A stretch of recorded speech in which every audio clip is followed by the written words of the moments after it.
So ayun, profit agad boss, ganun lang, profit tayo. 430 ka agad, 430 pesos. Earn tayo boss, yung 1,000 natin nadagdagan ng 870 pesos sa loob ng 5 segundo.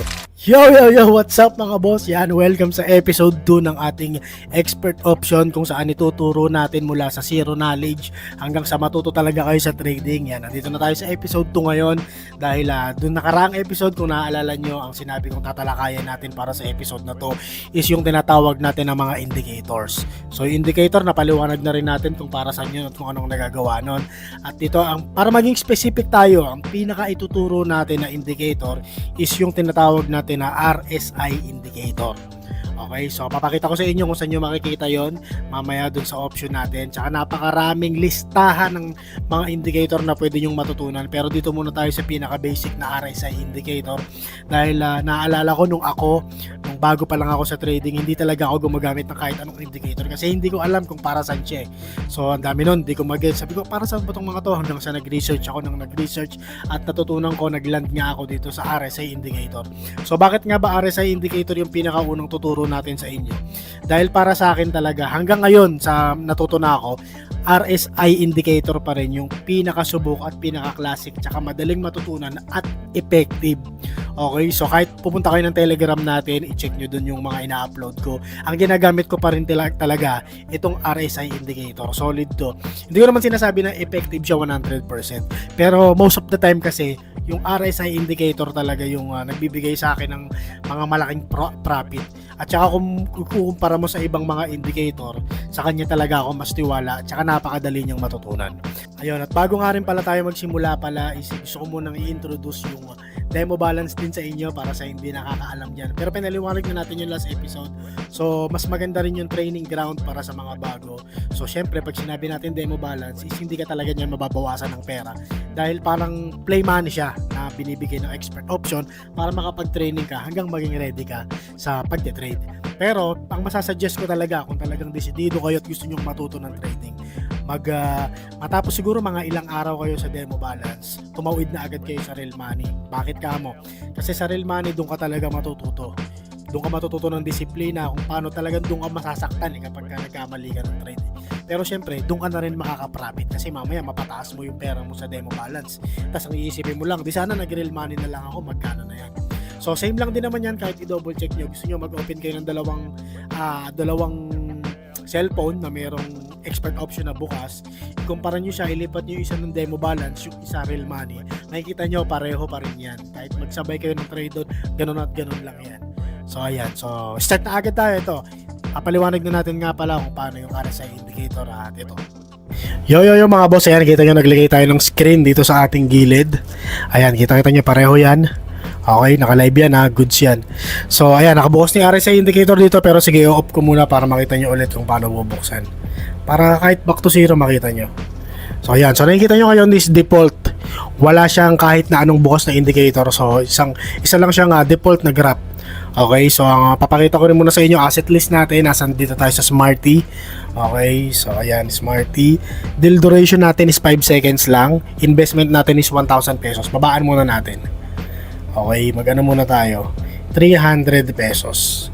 Okay, so naka 300 pesos tayo, real money yan, hindi yan na demo balance Okay, so bubuksan natin yung RSI indicator, ganito lang siya i-navigate, tignan nyo.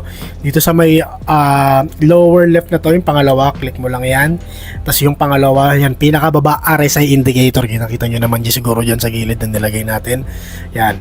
Tapos kahit hindi mo na baguhin yung mga yan, yung color level nya, 70-30, wag mo na baguhin, okay na yan, confirm mo lang. So yan, nakikita nyo yung gumagalaw sa gitna na yan na blue. Same lang siya ng violet na line na nakikita nyo dyan sa RSI indicator. Okay? So iisa lang silang dalawa. So ang RSI indicator lang is magbibigay lang siya ng signal kung pataas or pababa ang wave. Pero hindi siya accurate all the time guys papaliwanag ko lang, risky pa rin siya. Pero mas mataas ang chance niya na correct yung ibigay niya sa atin. So yan, once na yung violet na yan is tumungtong na sa green. So ibig sabihin yung sinasabi sa atin na RSI indicator is malaki ang chance na tumaas yung wave. Okay, so ganun siya. So ganun din naman, once na tumungtong naman siya sa red, malaki ang chance na bumaba naman yung sa graph. So ngayon, hihintayin lang natin na magbigay ng signal tong RSI indicator, tsaka tayo ngayon magti-trade. Okay, so hintayin natin yung violet na once na mag-overlap siya sa green or sa violet. So tandaan nyo lang, pag sa green, ayan, pag tumungtong siya ng green, malaki chance ang tumaas niya. Ibig sabihin, buy yun. Kapag sa pula naman, is sell. So ayun, profit agad, boss. Ganun lang. Kita nyo, yung 300 natin nagdagan ng 258 5 seconds. Ganun gamitin sa RSI indicator. Okay, so huwag kayo mag-alala dahil magte-trade pa tayo ng mga 2 beses pa para mas makita nyo. So yan mga boss, punta naman tayo sa trade number 2 natin. So ganun lang ulit, once na tumapak si violet, basta lagi nyo tatandaan na yung violet na nakikita nyo na yan na nasa RSI indicator at yung gumagalaw-galaw na wave sa taas na yan is pareho lang. Okay, once na tumungtong na siya sa green or sa red, so doon na tayo magte-trade. So ibig sabihin naman ng green is kitang-kita nyo naman dyan, madali lang matandaan. Kaya rin hindi na natin binagay yung default sa RSI indicator para hindi na tayo gano'ng malito. So once na tumungtong yung violet sa green, buy. Once na tumungtong naman siya dun sa pula is red.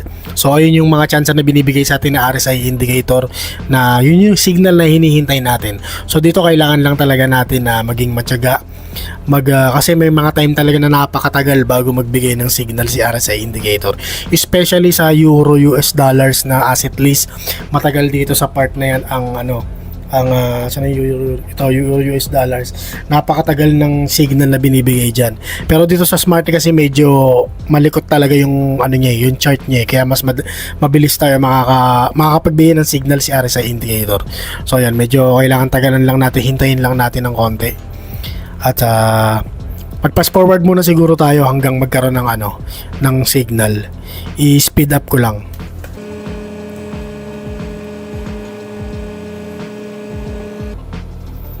Ayun, so nagbay tayo sa part na yun, nakita natin na tumungtong siya ng konti doon sa green. Profit tayo. 430 kaagad, 430 pesos na dagdag sa ating sa ating cash. Ganun lang siya, boss. Ngayon kung sasabihin mo sa akin komplikado ang trading, nasa sayo na yun. Pero kasi itong expert option, kaya ako rin siya napili, is super madali lang siya, hindi ka talaga mahihirapan. Napakadali niyang intindihin. Lalo't may mga indicator pa. Kung gusto mo nga pag-aralan yung mga indicator, meron din ditong tinuturo sila mismo eh. Yan mga boss, punta naman tayo sa trade number 3 natin. So investment natin is 1,000 pesos na. Yan, kita nyo, dinagdagan pa natin, nilakayan pa natin. At real money yan mga boss, hindi yan demo balance. Ayan, kita nyo dito sa taas. Ayan, real money yan mga boss. So ayan, nagpalago natin yan. Siguro nag-deposit yata ako dyan ng 3,000 pesos. At ayan na siya ngayon, nasa 14.5 na siya. So sige, para maiba naman, lipat tayo ng ating asset list. Dito tayo sa football index. Okay, so pareho lang naman yan asset list. Parang pipili ka lang kung saang, pagpalagay mo siya na channel, kung saang channel ka magte-trade. So yan, dito 5 seconds deal duration pa rin tayo. Hintay lang tayo ng signal niya. Dito kailangan medyo matyaga ka lang talaga, kasi minsan matagal bago magbigay ng signal si RSI indicator. So paalala ko lang nila, investment 1,000, deal duration 5 seconds, RSI indicator ng bukas, nasa football index tayo na asset list. Okay, so fast forward muna siguro tayo hanggang makakita tayo magbigay ng signal si RSI indicator sa atin. So ayun, relax muna tayo.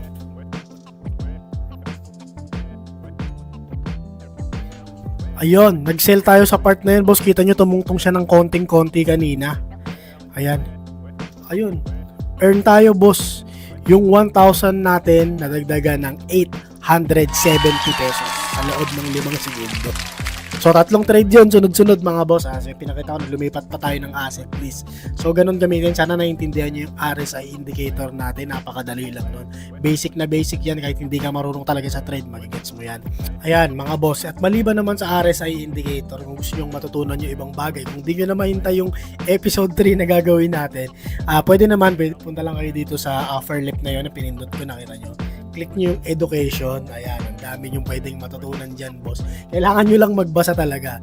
So sa advanced trading strategy tayo, ayan yung mga strategy na pwede nyong pag-aralan. Yung martingale strategy, naturo ko na rin yan dati sa Telegram ko. Nandun yun, kung gusto nyo magpunta sa Telegram natin, papakita ko rin sa inyo kung paano. Candlestick yan, papalitan mo lang yung chart niya. Kung masanay ka sa candlestick or galing ka sa ibang trading platform, talagang candlestick ang ginagamit doon. Pwede mo rin naman siya ibalik dito. Yan, yung mga mastering method strategy, B-bounce strategy na yan, marami yan.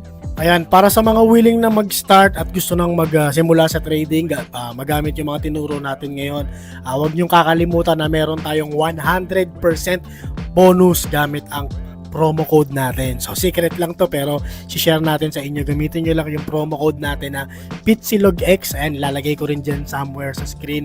Kopyahin nyo na lang at napakadali lang yan. Maglalagay din, urong ako dito. Ayan. Maglalagay din ako ng video dyan kung paano nyo paano gamitin yung promo code na binanggit natin ngayon. Okay, so lagi nyo rin tatandaan na ang pagtitrade hindi naman yan tungkol sa gusto mong manalo ng manalo eh. Kailangan talaga may time ka dyan na matatalo ka talaga kasi parte yan ng trade. Kasi kung lahat tayo dyan mananalo ng mananalo, lahat na lang tayo magiging trader na, 'di ba?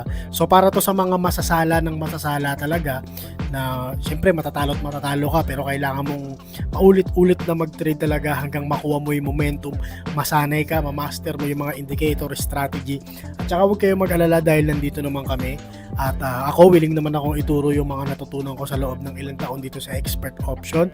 At meron tayong Telegram na ginawa para sa mga ilan na gustong matuto at yung iba talaga doon nakaka-profit na. So may mga time pa nga na gusto nila akong ilibre ng something, padala ng ganito, pagkain, ganyan, pero hindi na natin tinatanggap, pinahayaan na lang natin sa kanila na ma-enjoy nila kasi talagang pinaghirapan naman nila kung nasa na sila ngayon at malay nyo, bukas makalawa, ganyan na rin kayo at yun, sana lang magtuloy-tuloy kayo sa pagtitrade at lahat tayo makaprofit. Okay? So yan, magkita-kita tayo sa next video natin at maraming salamat sa Expert Option sa pagkakataon na to, sa mga pagtitrade natin na natutunan natin. Maraming salamat at sa inyo, good luck sa mga trade nyo at magkita tayo next video. Adios!